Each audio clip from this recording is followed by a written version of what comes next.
Guys வணக்கம். இந்த அதிகாலை நேரத்தில் மணி கிட்டத்தட்ட 3 ஆகுது. எங்கேயாவது ஒரு வண்டி தான் ஏதாவது ரோட்டில் பயணம் செய்கிறாங்க. ஒன்றுமே தெரிய மாட்டேங்குது. கருப்பு இருட்டாக இருக்குது. பயமாக இருந்தால் யாரும் இந்தமாரி ராத்திரில் ஒண்டி ஓடாதீங்க. ரொம்ப ஆபத்தான வேலை. எங்கேயும் தெரிய மாட்டேங்குது, எதுவும் தெரிய மாட்டேங்குது. இந்த லைட் போஸ்ட் இருந்தால் தான் கொஞ்சம் வெளிச்சம் இருக்குது.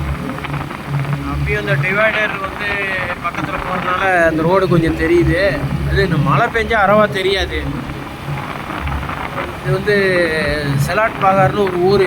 அந்த ஊர் வழியாக போய்கிட்டு இருக்கேன். இது பழைய ரோடு.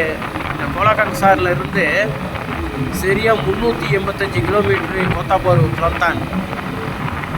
ஜெலி வழியாக போகணும். கிரீக் தாண்டி ஜெலி வழியாக போய் ரத்த பஞ்சாப் போய் போகணும். ரொம்ப தூரம் அது.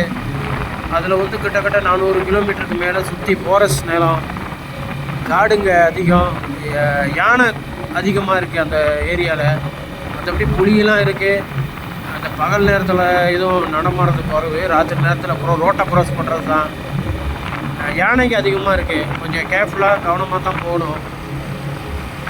ஓகே காய்ஸ், ரொம்ப நன்றி. இந்த லைட் எரியுது. இந்த இடம்லாம் தாய்லாந்துக்காரங்களோட கடை, ரெஸ்டாரண்ட்டு. யாராவது இந்த லாரிக்காரங்களாம் நிப்பாட்டி ஏதாவது சாப்பிடுவாங்க, இல்லைன்னா இல்லை. சரி, ஓகே. அடுத்த வீடியோவில் சொல்கிறேன் நான் உங்கள்கிட்ட. ரொம்ப இருட்டாக இருக்கிறதுனால கொஞ்சம் ரோடு தெளிவாக தெரியல. ஏன்னா அந்த வீடியோ ஃபோக்கஸ் பண்ணோம்னா கொஞ்சம் மங்கலாக இருக்கும். பகல் நேரமாக இருந்தால் ரொம்ப கிளியராக இருக்கும். ஓகே காய்ஸ், ரொம்ப நன்றி.